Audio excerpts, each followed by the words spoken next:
Hello friends, my name is Ravi Kumar Bhardwaj and this is part 6 of VB.NET database tutorial series. So guys, हमने पिछले tutorial में देखा था कि हम कैसे किसी भी डेटाबेस के साथ अपने विजुअल बेसिक के प्रोग्राम को लिंक कर सकते हैं.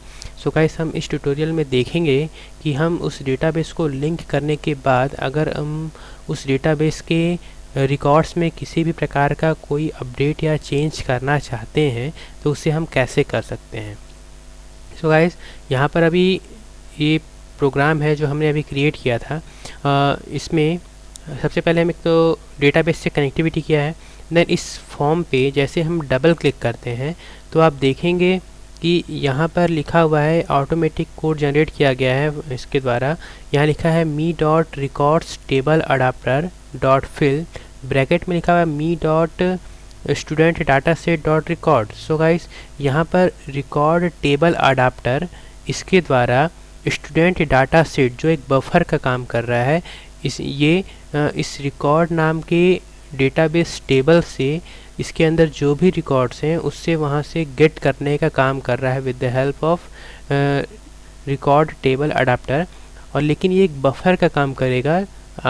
इस लाइन के ज़रिए जो भी हम डेटाबेस कनेक्ट किए हैं तो उस डेटाबेस के जो भी रिकॉर्ड्स हैं उसे हम केवल डिस्प्ले करा सकते हैं. अगर हम उसमें कोई भी अपडेट या चेंज करना चाहेंगे तो वो अभी परफॉर्म नहीं करेगा, वो डेटाबेस में सेव नहीं होगा. हम इसे देखते हैं. जैसे अभी ये डेटाबेस ये लाइन लिखा हुआ है तो हम इसको लिखने के बाद प्रोग्राम को रन कर रहे हैं तो इस डेटाबेस के सारे रिकॉर्ड्स हमें यहाँ पर डिस्प्ले हो रहे हैं.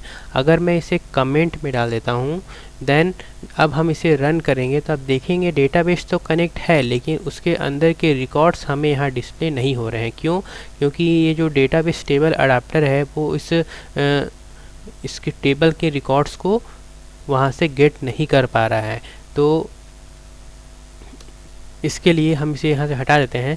देन अगर आप चाहते हैं कि आप इसमें कुछ भी अपडेट करें, जैसे कि आप देख रहे हैं मैं इसे रन कर रहा हूँ. देन यहाँ पर टोटल 3 रिकॉर्ड हैं. जैसे मैं यहाँ पर रमेश के रिकॉर्ड में चेंज करना चाहता हूँ, जैसे इसका नाम मैं चेंज करके रखना चाहता हूँ रमेश कुमार. देन यहाँ पर जो भी इसका एज है इसके एज को चेंज करके मैं 15 करना चाहता हूँ. देन इंटर करूँगा तो वो जाकर डेटाबेस में सेव नहीं होगा, वो केवल यहाँ पर डिस्प्ले होगा. देन जैसे मैं इसे क्लोज़ करके वापस से रन करूँगा तो आप देखेंगे हमको वही पुराना डेटाबेस मिलेगा, उसमें कोई भी अपडेट परफॉर्म नहीं हुआ है. इसी चीज़ को आप देख सकते हैं. जैसे मैं इस डेटाबेस को जब सेव किया हूँ देन ये सेव करने के बाद डॉक्यूमेंट में विजुअल स्टूडियो के अंदर प्रोजेक्ट नाम के फोल्डर में ये स्टूडेंट नाम का जो हमारा मेन प्रोजेक्ट है सेव है. देन हम इसमें क्लिक करेंगे, देन इस फोल्डर के अंदर जाएंगे, देन बीन फोल्डर में जाएंगे, देन डिबग फोल्डर में जाएंगे तो आप देखेंगे ये स्टूडेंट नाम का मेन एग्जीक्यूटेबल फाइल है और ये वो डेटाबेस है जिसके अंदर सारे रिकॉर्ड्स स्टोर हैं. इसको देखने के लिए हम इस पर डबल क्लिक करेंगे. देन आप देख रहे हैं रिकॉर्ड नाम का टेबल है जिसके अंदर टोटल 3 रिकॉर्ड्स हैं और ये हमारा एग्जीक्यूटेबल फाइल है. जैसे ही हम इस पर डबल क्लिक करेंगे तो आप देखेंगे ये एग्जीक्यूट हो जाएगा, उसके अंदर के 3 रिकॉर्ड्स डिस्प्ले हो रहे हैं. अगर हम यहाँ पर भी कोई अपडेट या चेंज करना चाहें, जैसे यहाँ पर मैं कुमार लिखा देन इंटर करूँगा, जैसे मैं इसे क्लोज़ करके अगर मैं इसे फिर से ओपन करूँगा तो आप देखेंगे वो अपडेट यहाँ परफॉर्म नहीं हुआ है. क्यों? क्योंकि यहाँ पर ये जो टेबल अडाप्टर है वो उस रिकॉर्ड नाम के टेबल के अंदर से रिकॉर्ड्स को केवल डिस्प्ले कराने का काम कर रहा है, गेट करने का काम कर रहा है. और जो भी हम उसमें इंफॉर्मेशंस को अपडेट करना चाह रहे हैं तो वो केवल रिकॉर्ड बफर में जा कर के सेव हो जा रहा है लेकिन वो उसको डेटाबेस तक नहीं पहुंचा पा रहा है. तो अगर आप किसी भी रिकॉर्ड्स में अपडेट करना चाहते हैं तो उसके लिए हमें यहाँ पर एक बटन लेना होगा. जैसे मैं यहाँ पर एक बटन ले रहा हूँ और इस बटन के नेम को चेंज करेंगे और इस बटन के नेम को चेंज करके मैं लिख रहा हूँ अपडेट. ये लिखकर इंटर करेंगे. देन इस बटन पे डबल क्लिक करेंगे, उसके बाद हम लिखेंगे record table adapter dot update